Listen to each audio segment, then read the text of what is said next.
And I would like to introduce you to your tutor for the day or for the session. It's Mr. Zuko Nakaza, who will be giving you a tutorial in AUE1501. We really request interaction, so please participate in the chat. We also ask that you have your camera off during the session. And if you want to ask a question, please unmute your microphone and ask your question. But we do also ask that if you are not going to be speaking and while Mr. Nakaza is addressing you, that you keep your microphone on mute. For all queries relating to tutorials, academic literacy sessions, and digital learning, please send an email to CTN-TUT. I think Zuko will give you a slide with all this information. I will also be posting in the chat. If there are any session notes that are available, you will be able to access it on My UNISA through the Western Cape Region portal.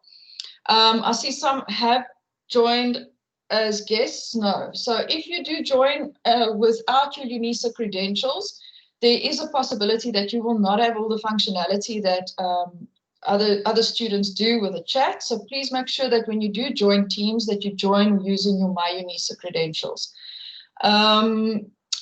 I can't think of anything else that I need to inform you of. Zuko, is there anything from your side that I need to mention? No, nothing from my side, Bronwyn. I'll just cover all the extra stuff when I'm doing housekeeping. Okay, perfect. Thank you. So just to also inform you that from time to time, the academic or your lecturer, Teboho Kumalo, will be popping in and out of the sessions. And they will also post some information on the meeting chat. So please keep an eye on your meetings chat. We will also be posting when the next session will be, but you will also receive email reminders. So with that, I am going to hand over to Zuko to start the session because time is limited. Enjoy your class. Yes. Good day, everyone.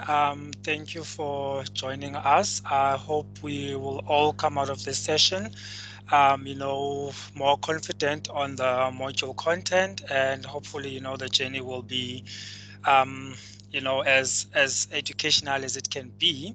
So what I'm going to do is I'll first start off by doing some housekeeping. Generally, how are we going to proceed with the sessions? Number one. Number two, also, Teboho Kumalo, who is the lecturer for this module, he will be joining us a little bit later. He's just having connectivity issues in joining the session. So the moment he does join in, I will hand over to him just to give a brief, introduction to the module, what is expected from you, what, is expected from him as a lecturer, and also, just any other information relating to the module. For example, the aim of the module, why is it there, how is it in line, to the course that you're doing. So as I said, the moment it does, is available, we will definitely give him the spot. So what I'm going to do is now I'll just share my screen to start the presentation. If you can just give me a second.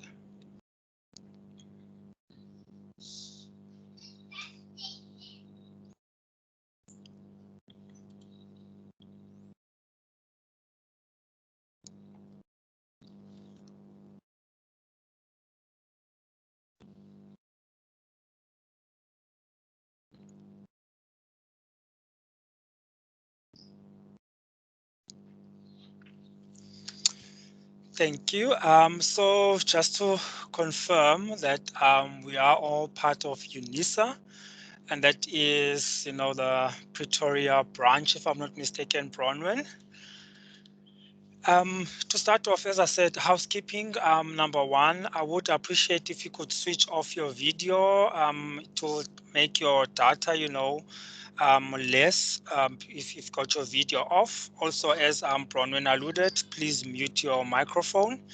If you want to ask a question or make a comment, you can either use the raise hand feature. You will see on your taskbar, there is a hand. If you click on it, I get a notification on my side that you would like to ask a question or give a comment, or alternatively, you can just unmute your mic and then I'll just stop where I am and then, attend to that question or comment.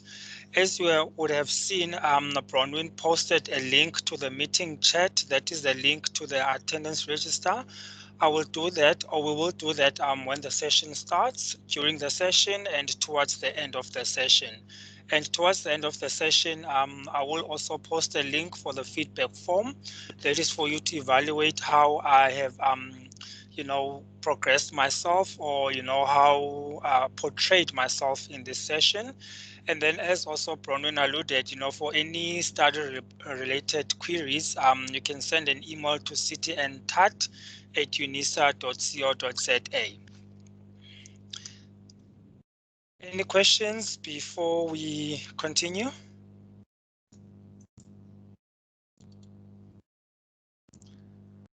Okay, I guess there's no question because I don't have anything on my side. Okay, just a brief overview of what we'll be covering today. There will come an introduction that would be done by Deboho, but we'll just hold on it until he joins us later. If not, I will try and squeeze it in either towards the end of the session or the next section that we'll have, which is next week. And then I will also just cover, 2 or 3 slides, expectations from yourself as students and from myself as your tutor. And then we'll get into the crux of this session, which will be covering topic 1, which is the business world, corporate governance, and internal control. So just generally business world, is like, for example, the types of ownerships that are there, what are the advantages, disadvantages, and characteristics of each, looking at corporate governance, what are the values, the mission, and the vision of these forms of types of ownership, and internal control, basically, looking at how can we prevent risk. It's all about risk mitigation. So as I said earlier, we'll just hold on to this for a while until towards the end of the session. Expectations. Let's start with you as a student. You always need to come prepared for your session. Participate during the session and you form study groups, meaning that you need to be an active student. Just in a nutshell, it always makes it easier, or actually for you as a student, if you always pre-read the material that will be covered in the next lecture. So you will notice, like for example, you received an email on that we'll be starting this session today. I will also be going through in the next session on how you can view the schedule of this semester on specifically which topics we'll be covering for each session, so that you can always come prepared.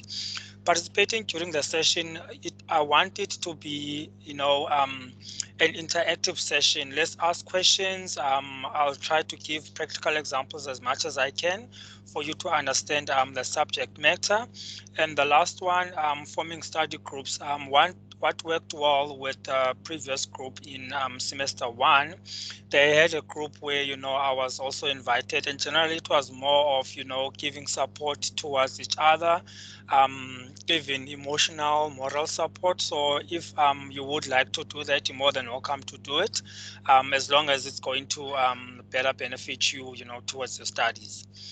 And then what is expected from myself? So I would start on the right, which is provide you with guidance through integrating practical experience with theory. As I said earlier, I will try to be as practical as possible so that what we're covering makes more meaning with daily examples that we see. Also at the bottom, I'll provide you with guidance pertaining to assignments and exams. So this one, it's where the lecturer will chip in as well. Like for example, the assignment dates have changed. I will just give the new dates, and then also the exams. We do have a provisional exam date. Also part of that one, will be providing you previous exam papers so that you can see how the exam is structured, the question style, and how you are expected, to answer the questions. And maybe what I could touch on is with auditing, it's more like economics. You must always try to bring the module content and substantiate that with examples. It's always about understanding the concept, reading between the lines, and not just reading for cramming. You need to read for understanding. And lastly, I will also assist you in difficult concepts with your study material topics. I think this is just in line with providing you with the practical examples. Question, I've left the top balloon open. Is there anything else that you would like me to add to the slide that you think I haven't covered? Remember, you can use the raise hand feature, or you can unmute your mic and give your comment.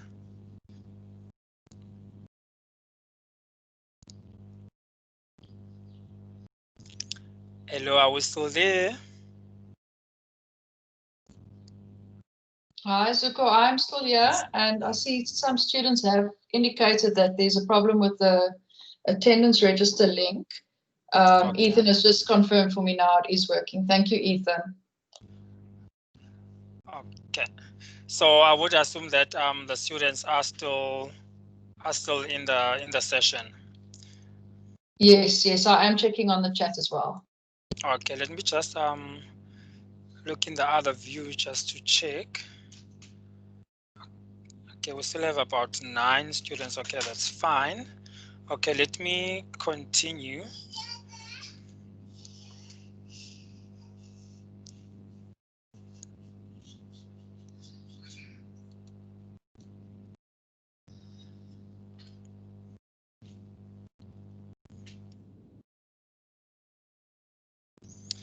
Okay, so if maybe you would like to add something later, you can just post it in the chat, and I'll definitely add it later on.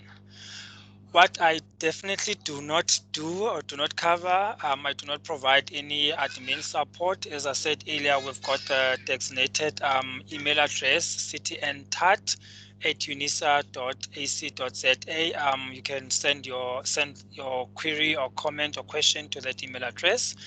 What I also definitely do not do is to answer any assignment questions or do your assignments. What I'll try to do is, in relation to the questions asked in the assignment, is try to relate that to the content that we'll be covering. So it won't be the exact wording, but it will be in line, to what we'll be doing. And also maybe what I could add before I move to the next point is these sessions are recorded, meaning that from the moment that we start, they'll be recorded until the end.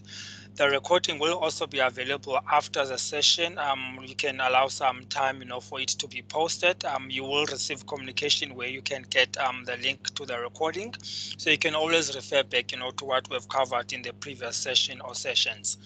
And then lastly, I do not know the scope of the exams, but fortunately enough, we do have a designated lecturer.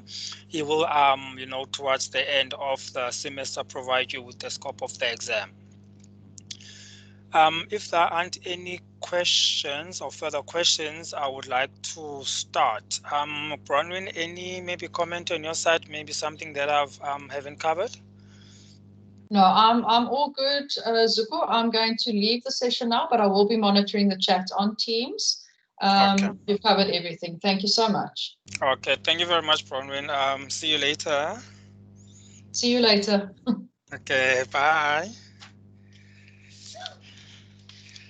Okay, so part of what we're going to cover is actually what Tebogo was going to cover, was introduction to the module, which study material you will be using, how much study time do you need, to go through this module, or maybe to learn as much as you can.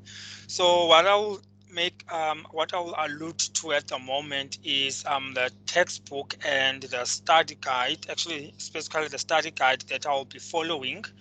And this is the study guide. I hope you can see it. So I'll be following this study guide, Introduction to Auditing, and specifically for AUE1501. It is in relation to the textbook as well. So the textbook is more of giving, it's more detailed. With the study guide, it's more of a summary, and I will use both textbooks in conjunction, but I'll mostly study or carry out my sessions from the study guide. If maybe I can just give a brief overview of what the study guide is. If you can please turn to page Roman 3 on the study guide for those who have. Just to give you an idea of the topics that we'll be covering this semester.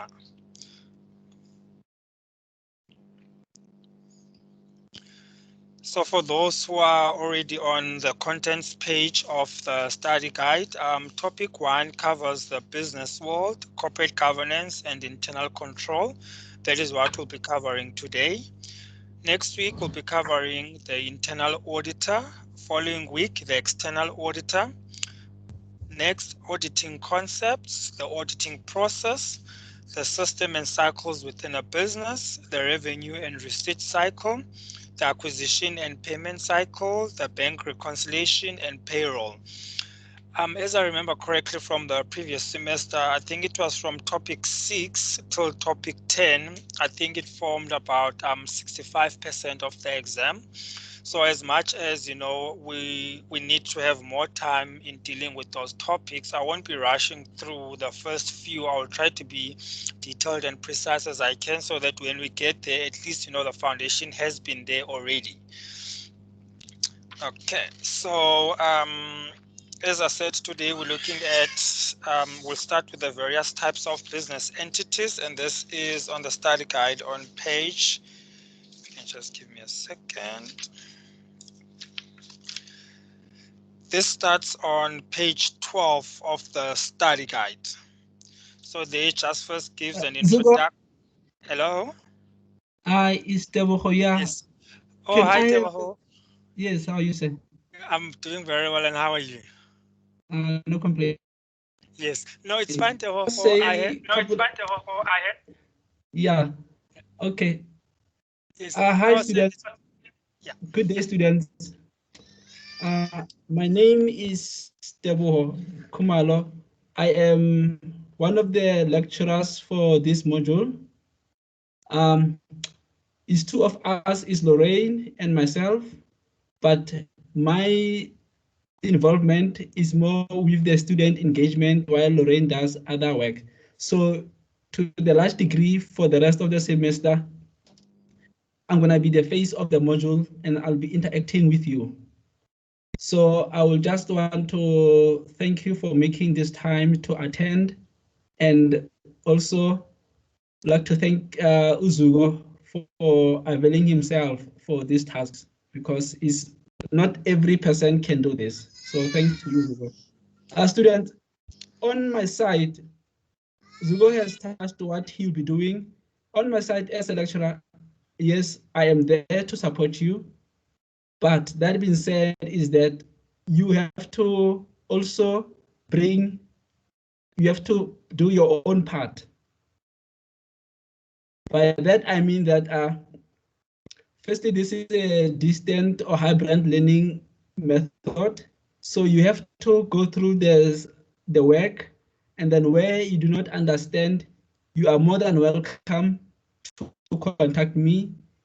I'm also working from home, but I have access to email, so I will definitely get back to you normally within the same day or within 24 hours. If I'm unable to, I'll let you know. I wouldn't just leave you hanging. So this module is quite involved. You know, it's not an easy module to most of the students, but it's very exciting. It's very practical, this module. So what I'm saying to you is that you'll be learning, some of you will be learning new concepts, especially those of you who are fresh from high school last year, who don't have a working experience. Okay. And on my side, we try to make this module to be user-friendly as possible. And we try to make it not even a study guide, but a workbook, because there are question and answers that you have to do as you go through the module. So when it comes to the exams, because of the current situation, last semester, we had an online exams, okay? And they went very, very well. Our pass rate for last semester, it was around 72%. And it was a multiple choice questions. While last year, when students went to write the venue-based exam, the pass rate was around in the low 50s. So what I'm saying, students, is that if you put an effort, if you do your part, you will reap the good rewards. Your chances of passing now are higher. You'll do well. So I'm encouraging you, please keep the pace. From next week, it will be September, October, then around October we'll be doing revision classes if all goes well.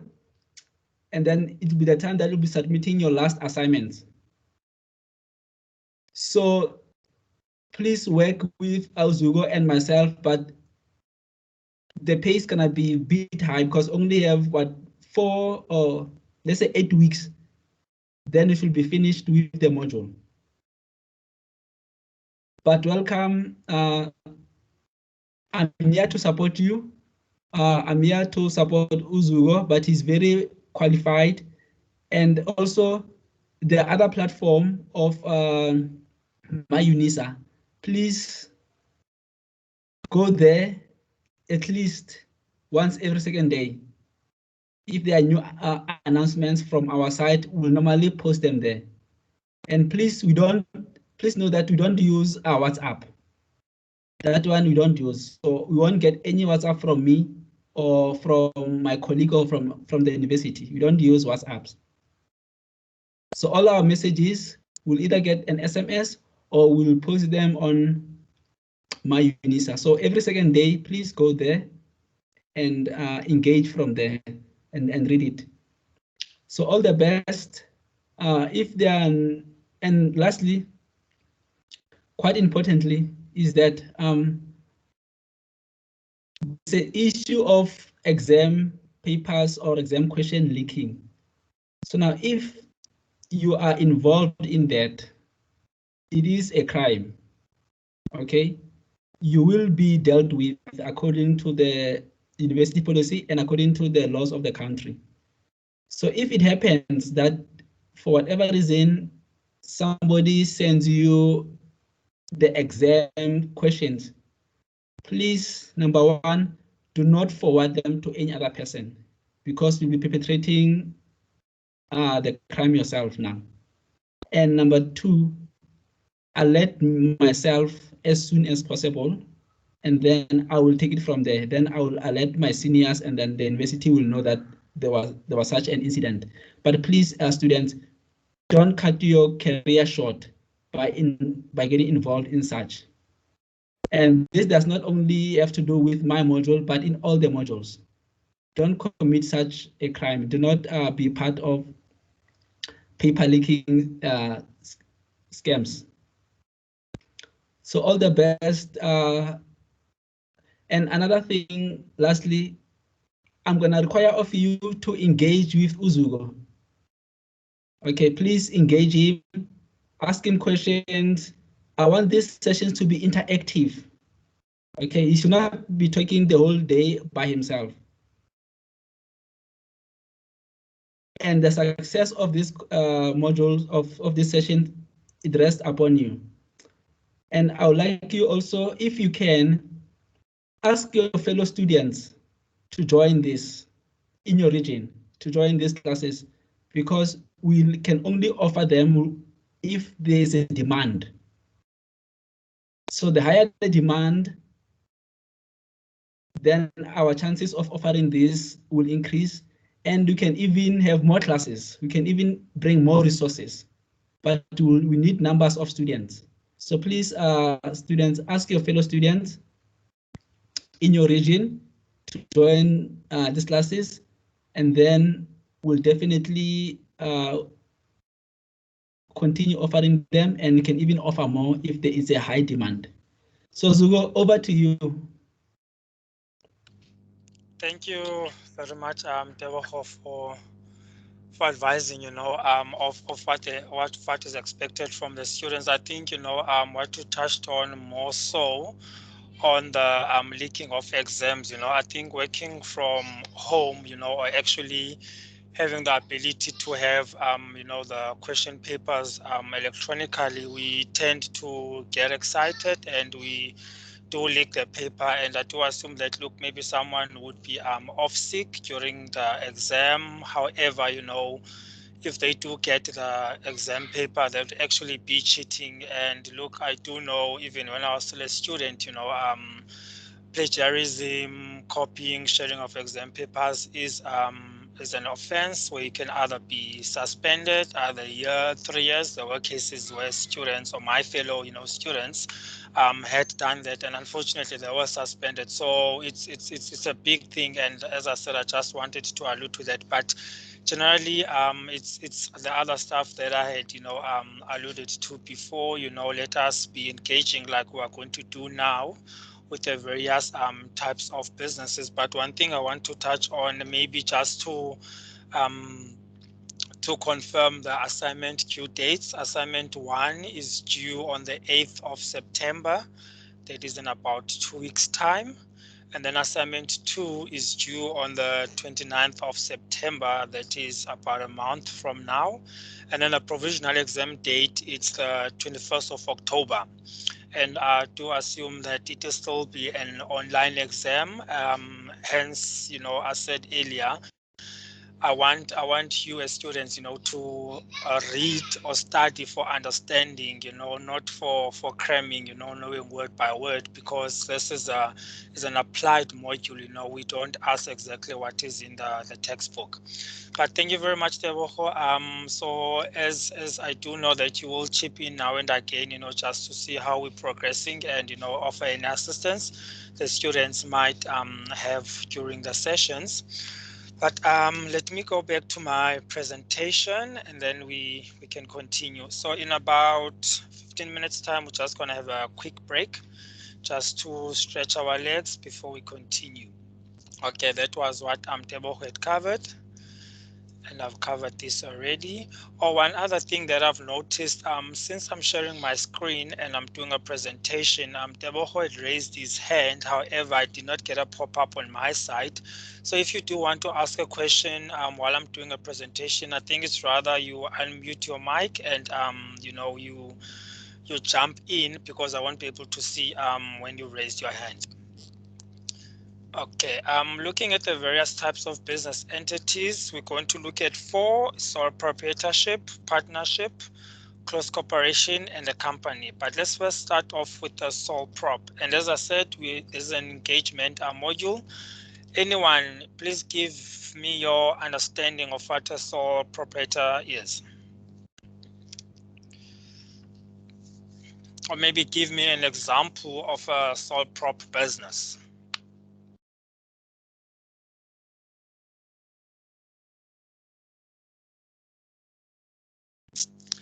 Okay, if I'm not getting any volunteers, I'll do the volunteering myself. Hi. Yes. Hi, it's Beauty. A sole trader only one person can start a sole trader, and then all the risk, it lies upon the owner. Correct. And then all the profit goes to the owner. Correct as well. And then the owner can make his own decisions. And there is few legal requirements for the sole trader.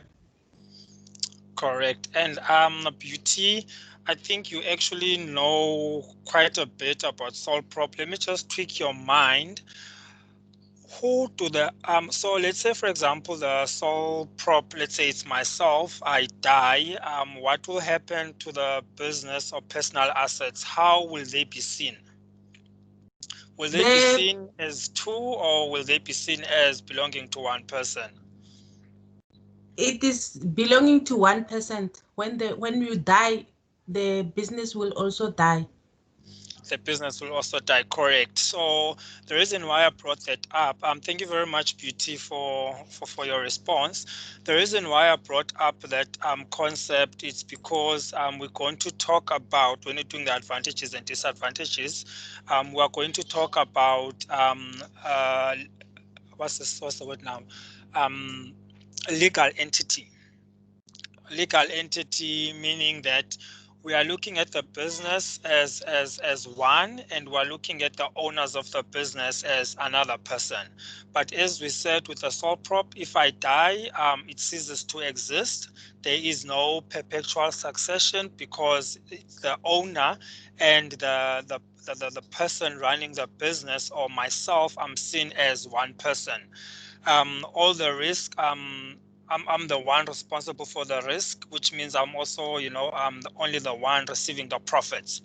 So that is just looking at a nutshell, and maybe what I can just bring in before we go to the advantages and disadvantages is now this is more towards the tax side. There is an exemption or a concession by the South African Reserve Revenue Service, which is called a small business turnover. So the requirement is it should either be a sole prop, a partnership, a cross corporation, or a company. As long as your turnover for the tax year is less than 1 million, then you can register as a small business as a small business owner, which means you are paying less tax. You are not paying the 28% tax that will cover or will allude to when we're doing companies. So if I can just maybe give a nutshell of what we've just spoken about, on page 13, this is 1.2.1. As I've said, according to SARS Tax Guide for Small Businesses, a sole prop is a business that is owned and operated by a natural person, which means it's an individual. This is the simplest form of business. Only the proprietor has the authority to make decisions for the business. The sole proprietor assumes the risk of the business to the extent of all or his or her assets, whether used in the business or not. So, for example, I run a spaza shop from my garage. All the stock, all the profits, all the risk that is entailed to my spaza shop, SARS will see it as a one business entity, meaning that if I'm filing my tax return, I will not say this is my income or my salary from work. Let's say I'm doing maybe another job, and this is the income from my business. No, you will show them as one. Hence, we're saying that a sole prop is a one-man business. Now, let's look at advantages and disadvantages. I know we touched them a little bit, and then if needs be, I'll just give more clarity. Let's start with the advantages. So number one, it's simply easy to set up and manage. Only thing you basically do is, let's say with my spaza shops, I've got my own capital. I go and buy stock, I go and buy, inventory, I go and buy, whatever I'm going to sell in the shop, I don't need to have a big capital, to start the business. The owner is free to make his or her own decisions. As I said, it's a one-man business. I decide, what I sell, how much I charge, where I'm buying my stock from. There are few legal requirements for setting up. This would, for example, pertain, let's say, legal requirement. Let's say you want Coca-Cola to be, your supplier. Then it would be a matter of having something in writing that you're actually, running a spaza shop. Then they can, record it on their side. The owner gets all the profits, and it's easy to close down if you want to. It's basically really selling whichever stock I've got left. Then I just close shop, Disadvantages. So what are the things that, are challenges in running a sole proprietorship? A single owner has limited skills.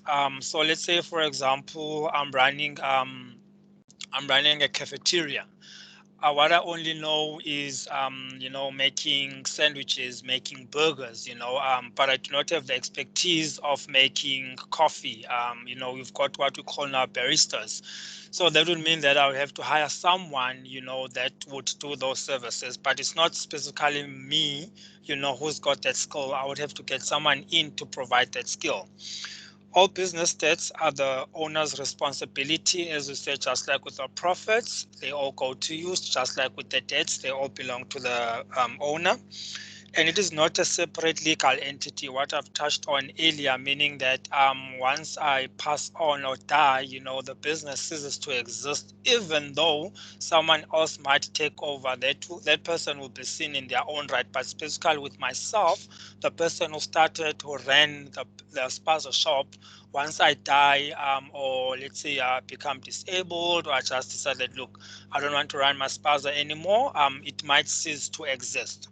And that is what we mean by a separate legal entity. I'll give more clarity on it when we covering cross corporations and companies. Any questions before we move to the next business entity?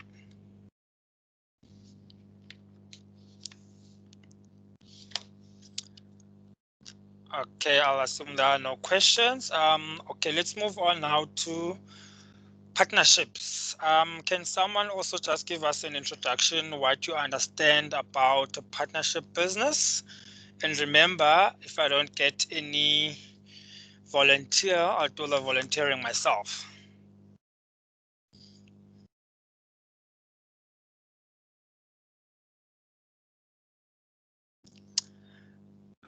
Ethan, I remember seeing the name, or do I have someone there? Yes, can I say something? Yes, can I please. try? Yes, you may.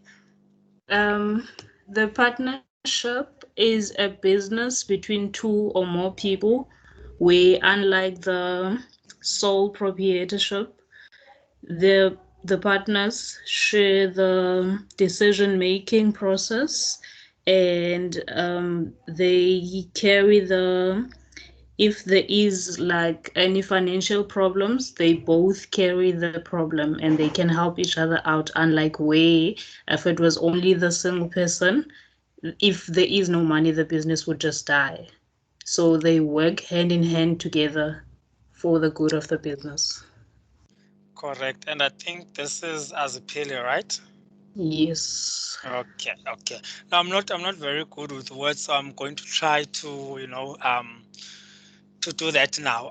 Thank you very much, Azipili. So you are correct. So main difference, or actually the difference between a sole prop and a partnership, with a sole prop, that's when we said, it's a one-man show.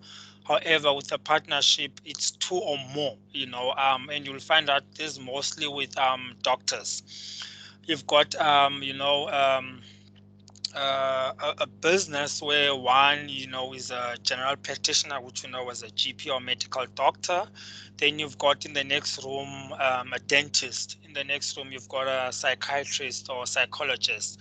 They are mostly in a partnership, yes, as much as they can form other types of businesses like a company, but generally with that type of field, we get partnerships. This is where now they bring their own set of skills. Like a general practitioner will bring experience in being a medical doctor, a dentist would bring experience in being a dentist, a psychiatrist in experience being a psychiatrist, and this is more of, instead of you as the patient going to see a doctor in this area, your medical doctor in this area, and you have to go to this area to see a psychiatrist, you've got everything in the same building, generally, everyone in the same building, and that's generally how partnerships is. You also did touch on the debts of the business. So if there is any debts, the debts actually they have to pay off those debts. This is what we call severally and was this jointly and severally liable for the debts of the business. Not to get into detail, let's say, for example, in the partnership, let's say it's three of us, one has got 40 and the other two have got 30% ownership in the partnership. Now, when it comes to severally liable, jointly and severally liable, Once we're looking at the debt of the business, we will look at those percentages. This one has got a 40% ownership of the business and the other two have got a 30%. That is what we mean by jointly and severally liable, meaning that, it doesn't necessarily mean that everyone would be, liable for the same amount. However, everyone will chip in, their fair share of the business. And with a partnership, in starting a partnership, we've got what is called a partnership agreement, sort of like a contract, where I'm saying, I, Zukonakasa, this is what I'm bringing into the business and so forth, and someone else would do the same thing as well. Unlike with a sole prop, it's just basically, there's no founding document or memorandum of incorporation, comparing that to a company. So just to give an overview of what is said here, so a partnership or unincorporated joint venture is a relationship existing between two or more persons who join together to carry on a trade, business, or profession. A partnership is also not a separate legal person or taxpayer. So what this means is, in our example of having two partners, the moment that one partner retires or dies, or decides that, look, they don't want to be part of this partnership, that partnership relationship is broken. So now the remaining partner would either have to find another partner to join, or maybe even consider changing that type of business. But basically, with the partnership, once it changes, once a member resigns, dies, or retires, that partnership agreement changes. And then when someone else joins, then a new partnership agreement would be drawn. So remember also, we can start a partnership 10 years ago. What I brought in 10 years ago and someone joins in 10 years later, it won't be the same. That's why we have to change that partnership agreement. We need to look at that partnership allocation or percentage. So that is what it means there by separate legal entity. It doesn't exist the moment, it doesn't carry on existing as a partnership with either the death or retirement or resignation of one of the partners. So each partner is taxed on his or her share of the partnership profits and may contribute money, property, labor, or skills, and each expects to share in the profits and losses of the company, what we've covered. It is similar to a sole prop, except that a group of owners replaces the sole prop. As is a case of a sole proprietorship, a partnership also has advantages and disadvantages, and that is what to look at, which is partly we would have covered that already. Starting with advantages, simply to set up and manage. As I said, you can get two guys meet together, sign a partnership agreement, and that's how you start. It has greater financial strength than a sole prop. So as I said earlier, if I could use that example where we've got this, building, we've got a medical doctor, we've got a dentist, we've got a cardiologist. We are bringing our expertise, in the same field, and in that way, we are also bringing, let us look as capital, into the business. All the partners' skills benefit the entity, what I've just covered, and each partner has a personal interest in the entity. Obviously, you're in there for the profits, so you'll generally do your fair share of your agreement. Disadvantages, as I said, it's not a separate legal entity. Sharing the decision making can slow down the process. Let's say, for example, we were situated in this building. However, we feel that we should go into a bigger building, but I would just feel that, look, it's too expensive for us to go there. Let's look at alternative, places where we can run the practice, and that might generally take, a long time for the decision to be made. All business debts are each partner's responsibility. That's when we talked about being jointly and severally liable for the debts of the business. Next one is a lower degree of business continuity, as a partnership technically dissolves every time a partner joins or leaves the partnership. This is also what I've alluded earlier. Number of partners restricted to 20, except in the case of certain professional partnerships, such as accountants, attorneys, etc. So you'll also find that mostly with attorneys, you've got Zokonakasa and Inc., and associates. So in that field, I could have, let's say, a team of lawyers specifically looking at the retail estate agent market. I could have attorneys who are conveyancers. We can have lawyers who are looking at family law. We can have lawyers dealing with criminal law. So that's why they're saying that it's restricted to 20, although in certain industries you can have more than that 20, and that is basically what they mean there. Any questions before we move to a close cooperation?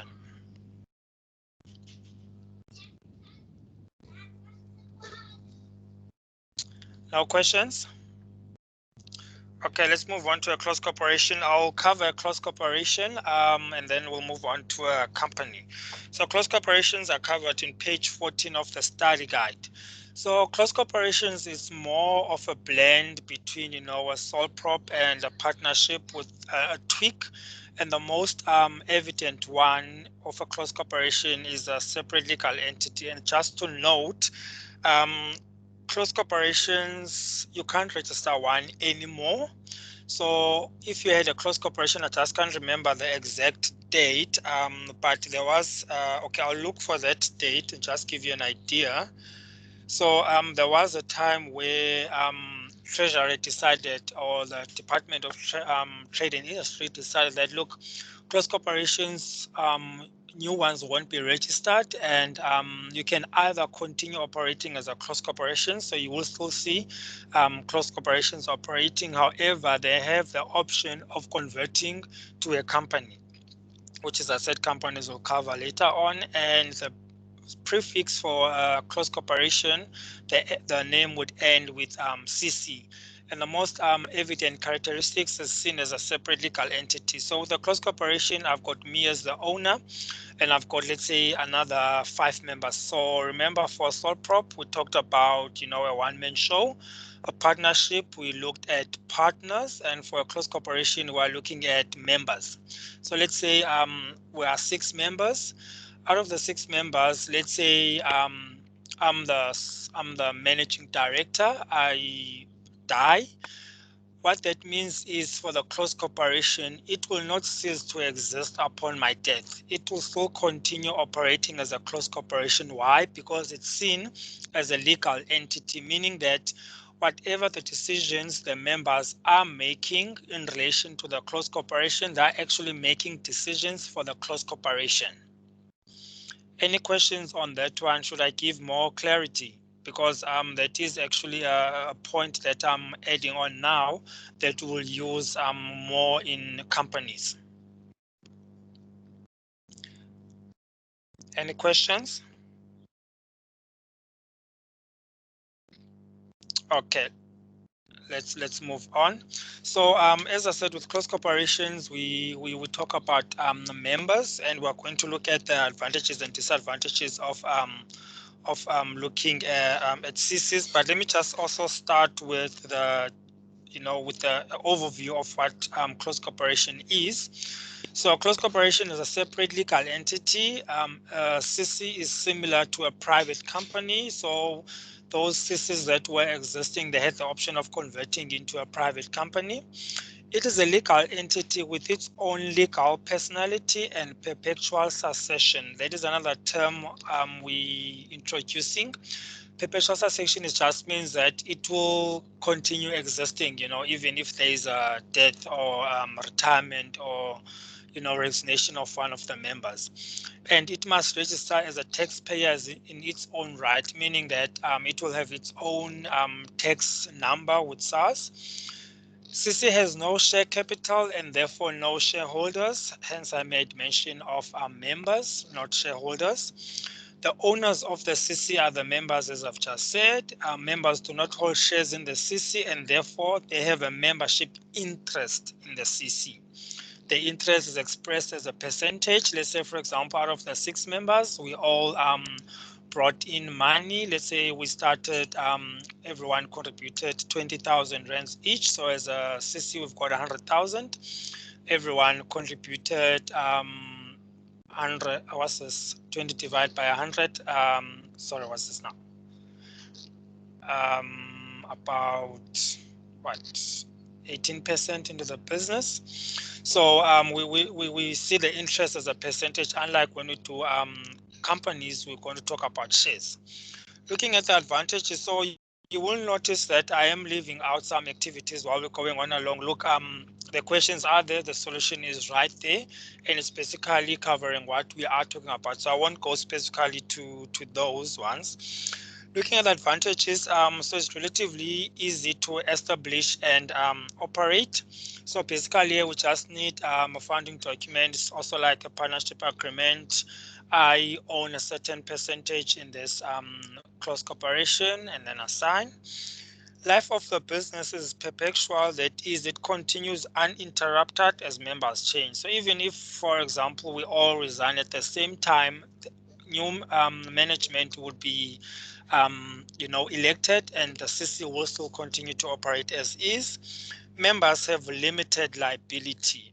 I'll talk on about this more on when we're doing companies. Transfer of ownership is easy. I'm just transferring from myself to the next person, my percentage, and I get whatever I had invested in the company, plus any dividends, actually, plus any profits, fewer legal requirements than a private company. You will see the difference when you're doing a private company. Disadvantage is there's a restriction of a maximum of 10 members. So for CC, a limit of 10 members. There are more legal requirements than for a sole prop or partnership. So this is more on a close corporation. You need to register the corporation because it will be seen as a separate legal entity. So that's why there's some more legal requirements needed. And let's go on to company before we take a quick break. Can I have a volunteer for companies, please? So companies is more on adding what we spoke on close corporations. Can I have a volunteer for companies? Hello. Yes. Companies, you get private and you get public companies. You also get a non-profit organization. Yes. Public is more for government-based businesses, and private is for more, how do I say, individual people who, entrepreneurs who start their own business that don't belong to government. Correct, yes. That's all I know. That's all you know. No, let's this is Ethan, right? Yes. Yes, okay. No, thanks, Ethan. Look, as I said, actually I should have said that there is no wrong answer, and I'm not using the assumption that maybe, fresh from high school, there are some students who have worked, and it's been some time that they, were in matric. So any answer, it's heading towards the right direction, and if needs be where we need to correct each other, we'll definitely do so. But thank you very much for the attempt. Maybe what I can ask Ethan, what is your own understanding of when I talk of the company is seen as a separate legal entity? And you can maybe use an example that we see on the news, mostly every day, if I actually can say that way. Say that again. I was asking, so what do you understand when I say, or when we talk about a company, we say it's a separate legal entity? What do you understand about that? And you can use an example that we see, in the news now and again. Like, for example, you would say a CEO for this company had resigned. However, the company is still continuing to exist. So it's more your own understanding of what we mean by a separate legal entity. I'm not sure. You're not sure. Okay, no, that's fine. Okay, let me chip in. So just going back to a sole prop, remember we talked about, a sole prop is a natural person, meaning that Zuko is the one running the sole prop. I'm a natural person. For a company, we talk of a juristic person. Juristic person is just a separate legal entity. You are running the business as if you are a person, but specifically a juristic person, not a person with a brain, or a body, or human, but you are running it as if you are one. So when we talk about, or perpetual succession, it's when I said earlier with a close cooperation, for example, that should one of the members die, retire, resign, the business will continue existing. For example, thinking of, or actually can even use SAA as an example. Tutorieni was, the CEO of SAA. The moment, there were allegations against her name, she had to step down, as the CEO of the company. However, SAA, as much as it's in shambles now, but it's still continuing to exist. So whoever is running the business, the moment they die, retire, resign, the business will continue to exist. It just doesn't die, or it doesn't cease to exist by any life event that happens, to the owner, of the business, in this instance, the CEO. And that is what we mean, by a company being a juristic person, having a perpetual succession. It continues to exist. It will only definitely, not exist, let's say, for example, once it goes into liquidation. It could either be voluntary or voluntary liquidation. It's when the directors, or actually the shareholders of the company say, look, it's no longer feasible to run the company, let's close it down. Or it's a requirement. Let's say, for example, you are in the science field and you've just polluted the ocean, and there's just no way that you're going to recover after cleaning the oil spillage. Let's say, for example, in the ocean, you just say, look, let's just close down the company. So for a company, just a brief, company means a juristic person incorporated in terms of the Companies Act, that is Act 71 of 2008. It's a domesticated company, meaning that it's a company registered in the Republic of South Africa, or a juristic person that is registered in terms of the Companies Act, as I've alluded. A company is therefore a separate legal entity. Following are advantages and disadvantages. The life of the business is perpetual, that is, it continues uninterrupted as shareholders change. So you've got 5 shareholders, 2 resign. You can still continue with the 3 shareholders, or you can get more shareholders to buy the shares of those members who had left. The shareholders' loss is limited to the share capital contributed. So if the company I contribute 100,000, the debt is 500,000, I'm only liable up to the share capital I contributed, which would be the 100,000. And maybe just to give an example, so remember, for a partnership, we talked about percentage. Let me just double check that. We talked about a percentage. In a close corporation, we talked about member interest expressed as a percentage. For companies, we talk about shares. So we've got let's say, for example, this company we're starting has got 10 authorized shares.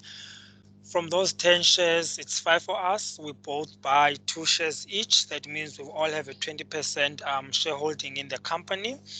Should I leave, I can sell my 20% either to the existing shareholders, or we have to get someone externally, but that will always be contained in the memorandum of incorporation. Just like we talked about in a close corporation, we've got a founding document. In a partnership, we've got a partnership agreement. Shareholders are not personally responsible for the entity's debts. Now, this is where we talked about the legal entity. As much as the shareholders who have appointed directors to run the business, If, for example, the business is in debt, the business, since it's seen as a juristic person trading on its own, the debts will be for the business. It won't be for the shareholders, unlike for a partnership. Also, because the shareholders running the business, they are making decisions for the company. We also bring a concept which is not covered here, which is called reckless trading. This is when a director trades recklessly on behalf of their company. In that instance, there might, be a fine that they have to pay. However, it's those circumstances, but specifically, they are not personally responsible for the entity's debts. Transfer of ownership is relatively easy. As I said, you can either sell to the existing shareholders or you can get an external person. It is adaptable for small, medium, and large entities. Disadvantages is subject to many legal requirements like contained in the Companies Act. It's more difficult and expensive to establish and operate than other forms of ownership, such as a sole prop or partnership. This is just because of the many legalities. And just lastly, to touch before we take a quick break, categories of companies, as Ethan had alluded, we've got profit and non-profits. Non-profit, the prefix is always NPC. This is like your NGOs. For profit, we've got state-owned, like your ESCOM. For public, we've got CESO. For private, this could be, still it's a company, but operating in a private capacity. Like, for example, you would find, maybe using an example, you've got Ellen Gray Proprietary Limited, or any company that has got the words proprietary limited, that is a private company. So with them, they are not always subjected, to, for example, list on the JSE. Some of the requirements that public companies have, they do not have to meet them. Like, for example, having to appoint an auditor, but I won't get into more details on that. And we've got a personal company, which is Inc. company, which is the directors or the shareholders do have some sort of liability for the debts of the business. And on that note, before we start corporate governance, let's just take a quick 5-minute break, and we left with about 30 minutes before we end the session. Let's take a 5-minute break. Let us be back at 1:38.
Hello, are we all back?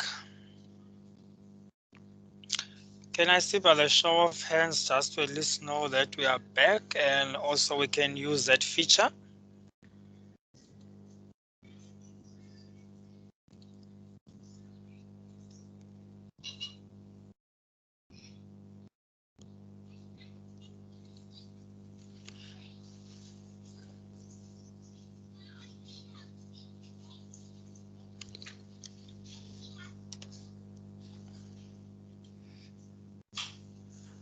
Okay, I've got one yes.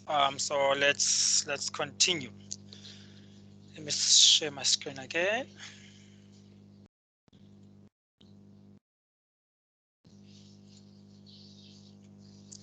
Okay, so now second last thing we're going to cover today is corporate governance, and then we go into internal control. Starting with corporate governance, Marisa, can you just give us your own understanding of what corporate governance is, and maybe allude to Steinhoff in your understanding? To be honest, I'm not entirely sure. Okay. Okay, let's choose Tamsin. Tamsin, do you want to give a try?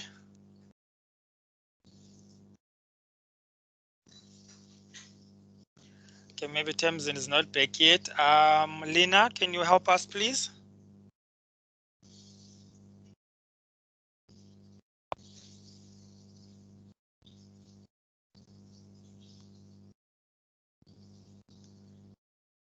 Okay, I also think maybe Lena is not back yet, but let's continue.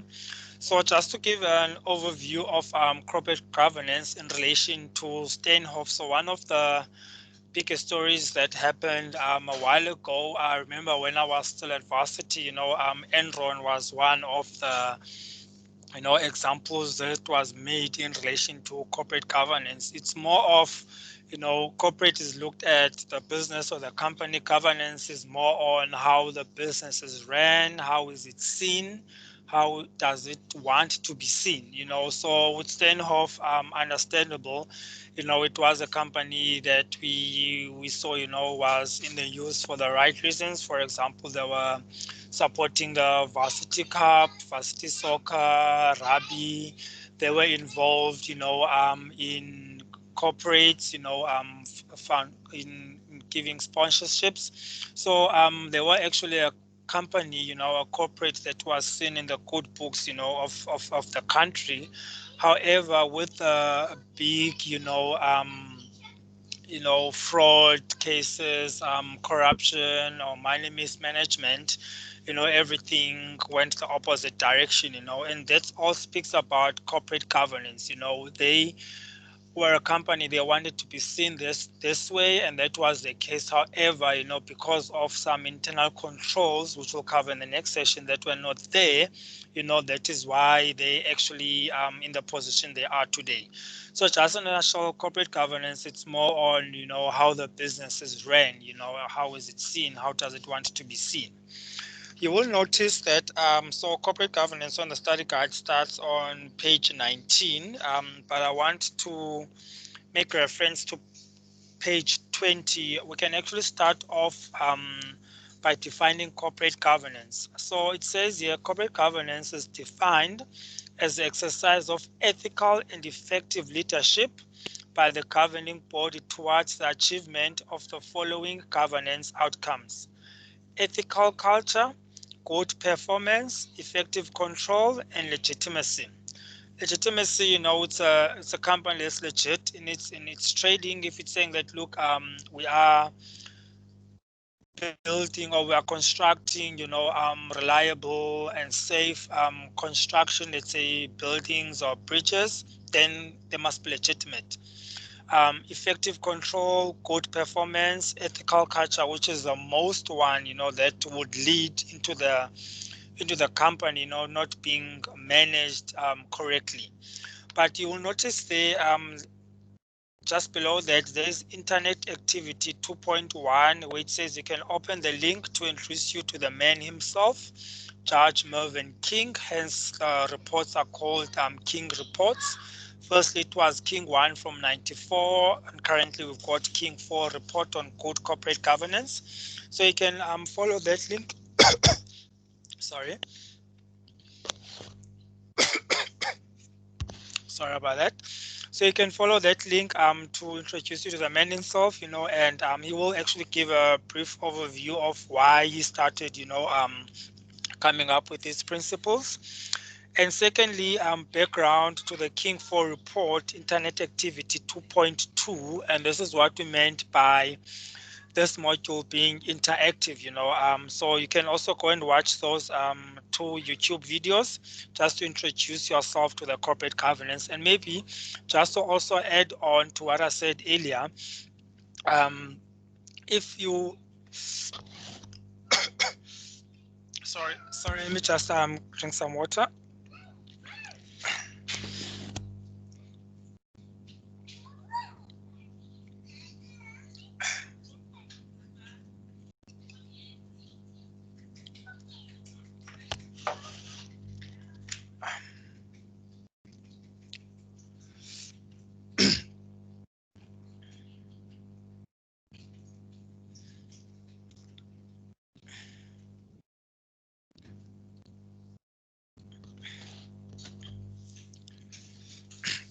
Thank you. So as I was saying, okay, now I can't remember what I said. Okay, so talking about pre-reading. So let's say, for example, if you had gone through those 2 videos, you would have gotten, you know, a more pretty idea of what corporate governance is. And this is what we try to push, you know, to always pre-read before class, just have an introduction to what is going to be talked about, you know, so that it makes it easier when we're defining the concepts here in the session. So what we're going to do is now we're going to start with some, so you will see that there's activity 2.1 as well, which is specifically refers you, you know, to the section in the textbook. You will note that the numbering, for example, this one, it's 2016, meaning that from the prescribed textbook of 2016, chapter 4/5, that is page 5 of chapter 4. And that is how you would make reference to the textbook. So it's asking you to list the business, society, and new global realities that characterize the 21st century. So I won't be going into those ones, you know, but you're more than welcome to go through them. And then when we start the next section, we can, when we're doing the recap of the previous session, we can touch on it. And if you've got any further questions, we can touch on that as well. But right now we're going to look at the foundation stones of King 4, and we look at some few principles. Just to start off from the textbook, as I said, it's chapter 4, page 2. There's 17 principles. So Judge Mervyn King, you know, the one who came with the King reports, these are the principles that he came up with to, you know, to define corporate governance. And we're going to talk more on the first 3, which is leadership, organizational ethics, and responsible corporate citizenship. But let's first start with some foundation stones of King 4. There's 7 foundation stones. Number 1, it's ethical leadership. And this talks more about the responsibility, accountability, fairness, transparency, integrity, and competence of the board, you know, meaning by the board that is the people who are running the business. How should they act ethically? And looking at effective leadership, you know, goal orientation, the ethics, the values, the culture, how should they portray themselves, so that if you've just started in the company, how should you see yourself growing into the company based on what the leaders of the company are heading towards to. Secondly, the company integral part of society, which is the social context. For example, let's say you are operating here in Cape Town, and one of your social responsibilities is to empower the youth, then you can have a foundation or a specific social responsibility department to deal with that. Corporate citizenship, this is about the rights, obligations, and responsibilities. So this is more of keeping true to your word, being known for the right reasons. Sustainable development, looking at the primary ethical and economic imperative, that is the inclusivity of stakeholders, innovation, fairness and collaboration, and social transformation. Make an example of inclusivity of stakeholders. So just to know, with companies, you can have internal stakeholders that would be the people running the business. You can still have external stakeholders. Those are your suppliers, your customers. So inclusivity of stakeholders. If, for example, there is a change of management or there is a change of doing business, then you need to let those people know because they are your stakeholders. Innovation, fairness, and collaboration, that's more about technology, giving everyone a fair chance. Stakeholder inclusivity, best interest of the company long term. Integrated thinking, that is holistic decision making, obviously speaking to the previous term, that is for decision making. Integrated reporting, report meaningful to all material stakeholders. If the company made a profit, they must disclose that. If a dividend was paid out, that must be disclosed. It's all about reporting. So right now we're going to look, as I said, at the first three principles of leadership, organizational ethics, and responsible corporate citizenship. So with what we're going to do is now we're just going to look at the principle itself and just a brief overview what it entails in relation to corporate governance. Principle 1, this is contained in the textbook in chapter 4 from page 19 to 21. Principle 1 says the board should lead ethically and effectively. Ethics, ethics, ethics. I don't think I can talk more about that. If you are in for the long term, you need to do your business in a good way. It must be known for the right reasons. Effectively, not every business wants to make a profit, so it must be run effectively. So it says here, principle 1 refers to the characteristics which directors should cultivate and exhibit in their conduct. And then the following activity explores these characteristics in more detail. You can also do that as homework. I will make a note. This is in addition to the 2 videos for the introduction to corporate governance, activity 2.1 and 2.2, and we'll just do this when we start next week. So it's more about integrity, competence, responsibility, accountability, fairness, and transparency, as alluded earlier. Looking at the second principle, which forms part of organizational ethics, the board should govern the ethics of the company in a way that supports the establishment of an ethical culture. And this starts off by first having an ethical code.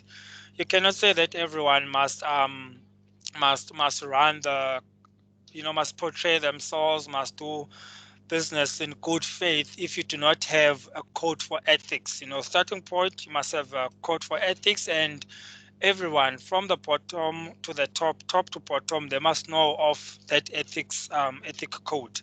So it says here, the essence of this principle is that an ethical culture cannot be established and maintained if the board does not set the tone, convey the company's ethical norms and values to internal and external stakeholders, what I've just alluded earlier. Responsible corporate citizenship. The board should ensure that the company is and is seen to be a responsible citizen. So this is more of, if you want your company to be top in the country, then you must do your business in good faith for it to be seen and to be, the top in the country.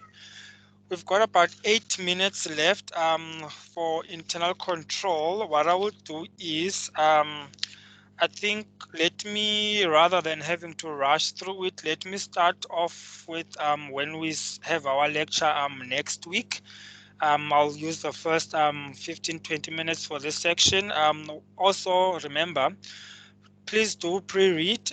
This is specifically for when we're covering the context. It makes it much easier for you to understand of what we're actually talking about. And I will give the opportunity. Okay, let me just pass through here just to confirm our next session is next week Saturday again at 12:30 till 2. Obviously, we'll be finishing up topic 1, specifically internal control, which is study unit 3, and we'll start off with the internal auditor. We should have enough time to cover those that study unit and topic 2, also specifically because we won't have admin like we did when we started this session. What I'm going to do is now I will post in the chat the register just to confirm that you were part of the session if you did not do that so when we started or during the session. And also there is a feedback form that I would like you to complete as well. This is just to, you know, convey your message or your feeling on how the first session has been. And I will definitely paste those links right now to the meeting chat. So actually what you can do is, okay, let me do this here. So as a Pele, I do see you left a message. Yes, you need to go through 2.1, 2.2. Those are the videos that I had alluded to earlier. The first one is John Mervyn King, you know, the meeting the man himself. And the second one, it's there's a person who is interviewed by one of the news agencies, you know, with their own understanding of, you know, what corporate governance is. Any other question?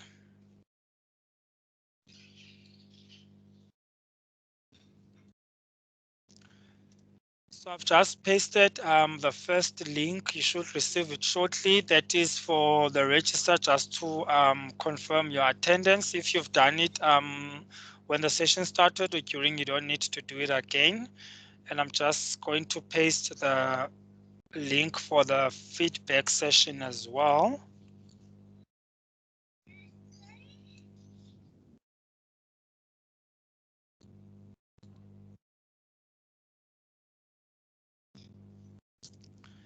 And I've just pasted the link to the feedback form. We still have about 5 minutes before we end the session. Any questions on your side? Maybe something that I would need to cover next week that we covered today?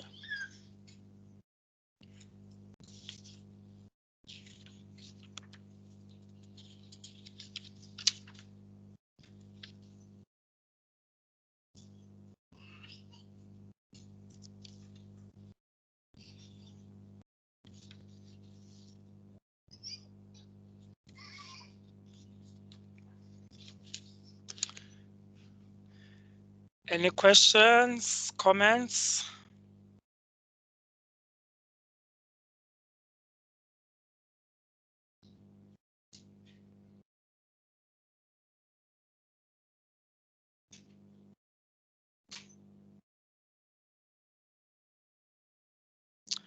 Okay, I think that's about it.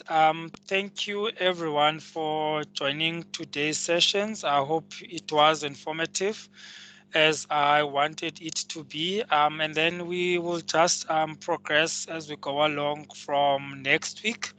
I will definitely look at the feedback that you've given so that we can improve the next session and we can take it from there. Thank you very much and have a good day further.